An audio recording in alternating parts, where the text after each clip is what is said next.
आता लवकरच जमा होणार आहे। महिला बालविकास मंत्री आदिती तटकरे यांनी ही माहिती दिली आहे। अखेर लाडक्या बहिणींची खरोखर प्रतीक्षा संपली आणि लाडक्या बहिणींना पैसे जमा व्हायला सुरुवात झालेली आहे। भरपूर दिवसापासून बहिणी वाट पाहत होत्या की लाडकी बहीण योजनेचा हप्ता कधी जमा होईल। अखेरकार आज खरा तो दिवस उगलेला आहे आणि लाडक्या बहिणींची खरोखर प्रतीक्षा संपलेली आहे। लाडक्या बहिणींसाठी अतिशय आनंदाची बातमी आहे, कारण लाडक्या बहिणींना फक्त नोव्हेंबर महिन्याचा हप्ताच नाही तर सोबतच डिसेंबर महिन्याचा हप्ता देखील वाटप केला जातोय। म्हणजे नोव्हेंबर महिन्याचे 1500 रुपये आणि डिसेंबर महिन्याचे 1500 रुपये 3000 रुपये बँक खात्यामध्ये जमा व्हायला सुरुवात झालेली आहे। आजपासून याची सुरुवात झालेली आहे। आज 12 जिल्ह्यांमध्ये पैसे जमा झालेले आहे। तुम्ही जर या 12 जिल्ह्यांपैकी राहत असाल तुम्हाला देखील मेसेज आला असेल। आताच काही मिनिटांपूर्वी मुख्यमंत्री देवेंद्र फडणवीस साहेब यांनी ट्विट करून ही माहिती दिलेली आहे की सर्व लाडक्या बहिणींच्या खात्यामध्ये आजपासून पैसे वाटप प्रक्रिया पूर्ण होणार आहे। तर आज 12 जिल्ह्यांमध्ये पैसे वाटप कंप्लीट होत आहे। तर नोव्हेंबर महिन्याचे आणि डिसेंबर महिन्याचे एकत्र जे पैसे जमा होत आहे तर लाडक्या बहिणींना आजपासून 11 वाजल्यापासून सकाळी 11 वाजल्यापासून याची सुरुवात झालेली आहे। तर आतापर्यंत तुमच्या खात्यामध्ये पैसे जमा झालेले असतील। डेबिटचा बटन दाबून तुमच्या खात्यामध्ये पैसे जमा व्हायला सुरुवात झाली आहे। बघा आता नोव्हेंबर महिन्याचे आणि डिसेंबर महिन्याचे दोघं महिन्याचे एकत्र 3000 रुपये आजपासून अनेक खात्यात जमा व्हायला सुरुवात झालेली आहे। राज्य सरकारने ती बैठक झाली, बैठकीमध्ये काय निर्णय पार पडलेला आहे कॅबिनेट बैठकीमध्ये की जवळपास 8000 कोटी रुपये मंजूर केलेले आहे। 8000 कोटी रुपये कशाचे? बघा ज्यावेळेस लाडकी बहीण योजनेचे पैसे वाटप होतात त्यामध्ये काय होतं की 3600 कोटी रुपये मान्य केले जातात। 3600 कोटी रुपये एका महिन्याचं लाडकी बहीण योजनेचे पैसे वाटपसाठी। तर मग इथं 8000 कोटी रुपयाची मान्य केलेली आहे। तर मग 2 हप्त्याचे पैसे तुम्हाला एकत्र दिले जात आहे, म्हणजे नोव्हेंबर महिन्याचे आणि डिसेंबर महिन्याचे। आणखीन यामध्ये काहीतरी क्रायटेरिया आहे, कोणाला तरी यामध्ये पैसे मंजूर झालेले आहे। त्यापैकी बहिणींना 1500 प्लस 1500 3000 रुपये तर जमा होत आहे, याची पूर्णपणे तरतूद झालेली आहे। तर तुम्हाला देखील मेसेज आला असेल। एकनाथ शिंदे साहेबांनी बँकांना लेखी आदेश दिले आहे। आज बँक उघडताच महिलांच्या खात्यामध्ये पैसे जमा झालेच पाहिजे। त्यामुळे लाडक्या बहिणी सकाळी 11 वाजल्यापासूनच लाडक्या बहिणींची प्रचंड गर्दी आपल्याला पाहायला मिळाली बँकांसमोर। बँकांमधून पैसे काढून घरी परत येताना लाडक्या बहिणी खुश आहे, कारण लाडक्या बहिणींना 2 महिन्याचे हप्ते एकत्र जमा झालेले आहेत। तर बघा पण आज पहिला दिवस सरकारने काही निवडक जिल्ह्यांमध्ये विशेष प्राधान्य दिलेलं आहे, कारण उद्या आणि परवा 2 दिवसामध्ये पूर्ण 36 जिल्ह्यांमध्ये पैसे वाटप होणार आहे। आनंदाची बातमी आहे। आता जे लाडकी बहीण योजनेसाठी जे आता GR आलेला आहे त्या GR मध्ये काय काय माहिती आलेली आहे की लाडक्या बहिणींना फक्त नोव्हेंबर महिन्याचा नाही तर डिसेंबर महिन्याचा एकत्र हप्ता जमा करतो, ही पहिली बातमी आलेली आहे। दुसरी बातमी आली आहे की लाडक्या बहिणींना या 12 जिल्ह्यांमध्ये सर्वात प्रथम पैसे जमा होतील। तर या 12 जिल्ह्यांची नावं आलेली आहे। या 12 जिल्ह्यांमध्ये 40 लाख लाडक्या बहिणींच्या खात्यामध्ये आज पैसे जमा होणार आहे। तर त्यापैकी कोणकोणता जिल्हा येतो, जिल्ह्यांची नावं पहा। बघा पहिला जिल्हा येतो, इथं पाहू शकता तुम्ही जालना जिल्ह्यामध्ये प्रथम पैसे जमा होणार आहे। त्यानंतर नंदुरबार, नांदेड, नागपूर, नाशिक, परभणी, पुणे, बीड, बुलढाणा, संभाजीनगर, हिंगोली, धाराशिव या 12 जिल्ह्यांमध्ये जर तुम्ही राहत असाल तर तुमच्या खात्यामध्ये पैसे जमा झालेले असतील। या जिल्ह्यातील बहुतेक तालुक्यांमध्ये सकाळी 11 वाजल्यापासूनच पैसे जमा व्हायला सुरुवात झालेली आहे। तुम्ही जर या जिल्ह्यांपैकी राहत असाल तुम्हाला देखील हप्ता जमा झाला असेल।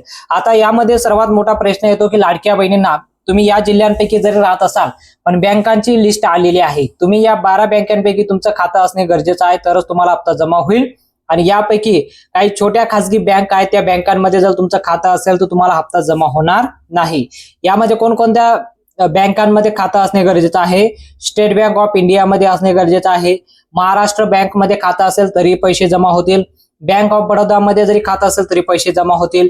HDFC बँक मध्ये खातं असेल तरी येतील। ICICI बँक मध्ये सुद्धा खातं असेल तरी पैसे जमा होणार आहे। पोस्ट ऑफिस मध्ये, पोस्ट पेमेंट बँक मध्ये खातं असेल तरी पैसे जमा होतील। सेंट्रल बँक ऑफ इंडिया मध्ये असेल तरी पैसे जमा होतील। त्यानंतर Baroda bank, yes bank, Punjab national bank, Kotak bank या 12 बँकांची नावं आलेली आहे। तुम्ही या 12 बँकांपैकी जर तुमचं खातं असेल तर तुमच्या खात्यामध्ये 2 महिन्याचे हप्ते एकत्र जमा झालेले असतील। तुम्ही कमेंटमध्ये सांगू शकता लाडकी बहीण योजनेचा हप्ता जमा झाला की नाही। बघा यामध्ये आणखीन एक बातमी आलेली आहे की लाडक्या बहिणींना मुख्यमंत्री देवेंद्र फडणवीस आणि एकनाथ शिंदे साहेब, महिला व बालविकास मंत्री आदिती तटकरे मॅडम यांनी ही माहिती दिलेली आहे। तुम्ही व्हिडिओ सुद्धा पाहू शकता। आम्ही दिलेलं आश्वासन पाळू हेच सांगितलेलं आहे पण आता लगेच त्यांच्या खात्यात पैसे देणं गरजेचं आहे. त्यांच्या खात्यात पैसे दिले पाहिजे त्याची सगळी तरतूद आम्ही केलेली आहे आणि ते पैसे आता खात्यामध्ये जाणं सुरू झालेलं आहे. जवळपास आज आम्ही अंदाज घेतला तर जवळपास 8,500 कोटी रुपये रिलीज झाले आहेत. त्यातले 6,000 कोटी प्रत्यक्ष खात्यामध्ये गेले आहेत आणि पुढच्या 2 दिवसात उरलेले पैसे जाणार आहेत. अजून 11,000 कोटी रुपये हे काल आम्ही जे कॅबिनेटला परवा मान्य केले तेही आता येत्या 2 ते 3 दिवसात रिलीज होणार आहेत आणि तेही खात्यामध्ये जातील आणि अजून 1,500 कोटीची आम्ही प्रोव्हिजन केलेली आहे. त्यामुळे आमच्या खात्यामध्ये पैसे जाणं हे महत्वाचं आहे. ते आम्ही जाणं सुरू केलेलं आहे आणि माझा अंदाज आहे की पुढच्या 15 ते 20 दिवसात 90% खात्यात ते पैसे पोचून जातील.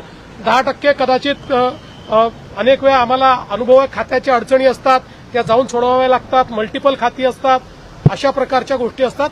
त्यामुळे तेही आम्ही त्यांचेही जे बाकी 10% आहेत त्यांचेही आम्ही त्या ठिकाणी पूर्ण करू आणि फॉर्च्युनेटली याला कुठली आचारसंहिता नसते. त्यामुळे आचारसंहिता लागली तरी ही मदत त्यांच्या खात्यामध्ये जाऊ शकते. मधल्या कालावधीमध्ये आदरणीय मुख्यमंत्री देवेंद्र फडणवीस साहेब, दोन्ही उपमुख्यमंत्री शिंदे साहेब आणि आदरणीय दादांच्याकडे सुद्धा त्या संदर्भातली चर्चा करण्यात आली आणि 31 डिसेंबर पर्यंत आपण ई-केवायसी करण्याची मुदत ही वाढवत आहोत. म्हणजे जेणेकरून ज्या काही जिथं अतिवृष्टी झाली, पूर परिस्थिती झाली, तिथल्यांनाही महिलांना ई-केवायसी साठी त्या ठिकाणी अधिकची मुदतीतून त्यांना ई-केवायसीची प्रक्रिया पूर्ण करता येईल. या व्यतिरिक्त ज्यांचे पतीचं निधन झालेलं आहे, वडिलांचंही निधन झालेलं आहे, अशांकडे जे सर्टिफिकेट नाही आहेत, म्हणजे अशांकडे त्यांचे जे डॉक्युमेंट्स नाही आहेत, त्यांचं डेथ सर्टिफिकेट असेल किंवा डिवोर्सचे न्यायालयांच्या जे काही डिवोर्सचे सर्टिफिकेट्स असतात, म्हणजे कोर्टचे जे डॉक्युमेंट्स असतात ते त्यांना अपलोड करण्याच्या दृष्टिकोनातून किंवा एखाद्या गावामध्ये एखादी एकल महिला असेल किंवा एखादी विधवा असेल, तिच्या पतीचंही निधन झालं आणि वडिलांचंही निधन झालेलं आहे, अशा महिलेनी लाभार्थ्यांनी जर ते डेथ सर्टिफिकेट किंवा ते डॉक्युमेंट्स जर तिथल्या अंगणवाडी सेविकेकडे उपलब्ध करून दिले तर ती त्याची जे सर्टिफिकेट आहे ती सीडीपीओ कडे देऊन त्या संदर्भातली सगळी प्रक्रिया पूर्ण करून घेऊ शकतील. आम्ही आजच त्या संदर्भातला शासन निर्णय सुद्धा निर्गमित करत आहोत. त्याच्यामध्ये ज्या ज्या गावातल्या किंवा शहरातल्या तिथल्या अंगणवाडी केंद्र आहेत, ज्या अंगणवाडी सेविका आहेत, त्यांच्याकडे त्यांनी तशा पद्धतीचे कागदपत्र सबमिट करायचे. इन द मीन वाईल त्या मध्यंतरी त्या कालावधीमध्ये आम्ही वेबसाईटवर पण तशा पद्धतीचं ऑप्शन हे देण्याच्या दृष्टिकोनातून आमचं काम हे सुरू आहे.